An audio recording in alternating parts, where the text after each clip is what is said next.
Selamat datang di materi ke-10 mata kuliah Grafika Komputer dan Visualisasi. Materi ini tentang pengenalan chart ya.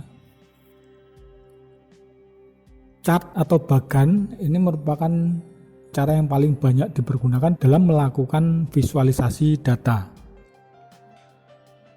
Jenis chart yang paling sederhana yang hanya memiliki satu data, satu dimensi atau nilai untuk setiap tipenya, meskipun ada beberapa tipe lain, namun yang paling populer, paling logis dan paling mudah dibuat adalah bar chart seperti ini.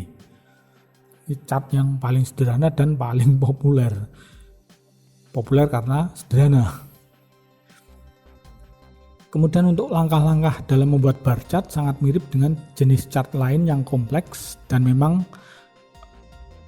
bar chart ini umumnya dipakai untuk menampilkan data yang sifatnya sederhana saja.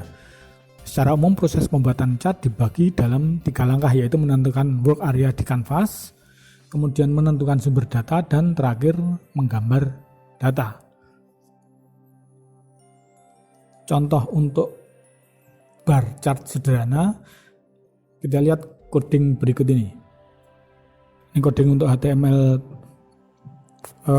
skeleton atau HTML awalnya seperti ini. Seperti biasa ya, kita bikin file HTML, kemudian kita tambahkan script. Nanti kita tulis scriptnya P10 atau pertemuan 10, kemudian pada bagian body seperti biasa kita tambahkan onload.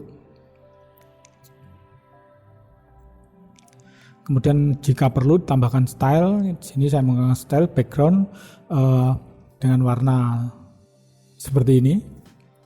Kemudian untuk kanvasnya kita tentukan ID-nya bar, kemudian lebar 550 dan tinggi 400.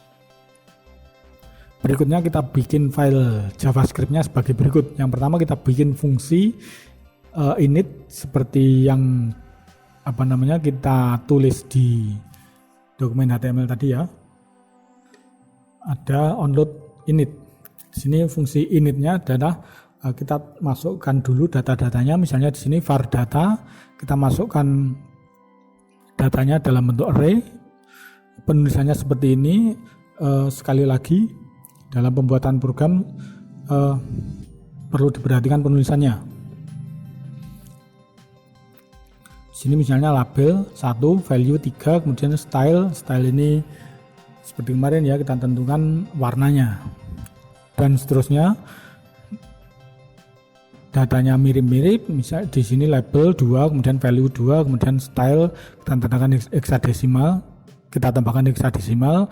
Anda boleh menggunakan warna tersendiri, misalnya langsung aja red, dan seterusnya sangat sederhana ya. Kemudian kita simpan file JS-nya. Seperti yang kita lihat tadi, coding ini dipakai untuk menentukan datanya. Datanya kita masukkan langsung sebagai variabel ya. Seperti tadi juga di sini digunakan sebuah array dengan elemen unlimited, di mana masing-masing elemen memuat 3 nilai, yaitu label, value, dan style untuk warna fill-nya.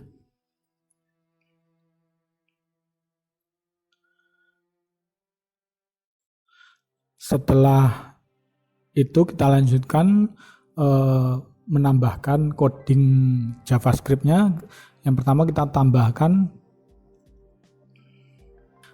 kita bikin variabel canvas, var canvas ya, kemudian document.getElement by ID bar, nama ID dari canvas tadi, kemudian lebarnya kita tentukan dari HTML-nya tadi.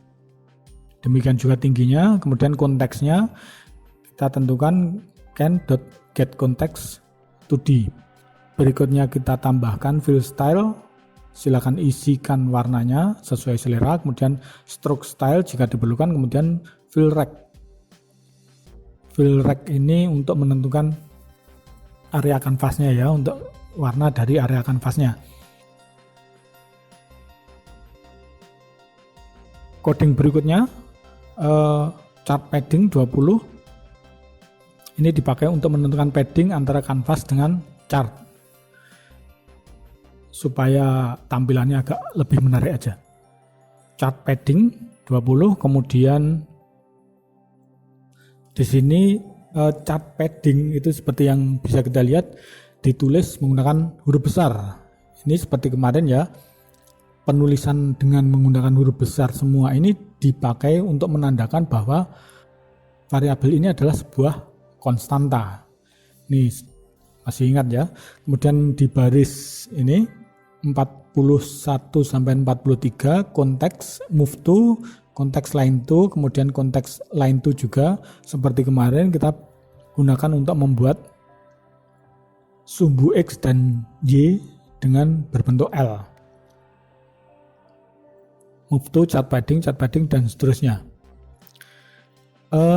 Berikutnya baris 45 digunakan untuk menentukan jumlah step yang dipakai untuk merepresentasikan nilai numerik secara visual. Step size di sini di baris 45. Dalam contoh ini semua data langsung dimasukkan ke dalam file JS sehingga step size dipakai untuk menentukan tinggi total chart. Ini tingginya adalah tinggi kanvas dikurangi dengan padding atas dan bawah. Kemudian dibagi dengan jumlah step yang kemudian dipakai untuk perulangan for di bawahnya. Ini for-nya ya. Dalam for ini, dalam perulangan ini digunakan move to, line to, dan fill text seperti yang sudah kita bahas kemarin-kemarin. Mudah sekali ini. Untuk perulangan ini dilakukan 10 kali. Ini 10 kali untuk masing-masing step dengan menggambar garis pendek, kemudian ditambahkan informasi berbentuk teks untuk menunjukkan ketinggian atau nilai bar. Berarti kan value 10 min i. Ini ya konteks fill text 10 min i. Berikutnya setelah kita tentukan semua, langkah berikutnya adalah menggambar chart tersebut. Pertama dilakukan dengan menentukan lebar masing-masing bar. Di baris ke-53 var element width lebar minus chart padding dikali 2 dibagi panjang data. Kemudian untuk text align kita pakai center agar teksnya rata tengah. Kemudian kita sekali menggunakan perulangan for untuk menggambar chart tersebut. Sangat mudah ya. Di sini konteks fill style data pertama dan seterusnya, kemudian style, kemudian konteks fill rect, kemudian konteks fill style, kemudian konteks fill text data dan seterusnya. Penulisannya seperti ini, relatif mudah. Ini contoh cara pembuatan chart. Mungkin kalau kalau mungkin bagi yang sudah pernah menggunakan library, mungkin cara seperti ini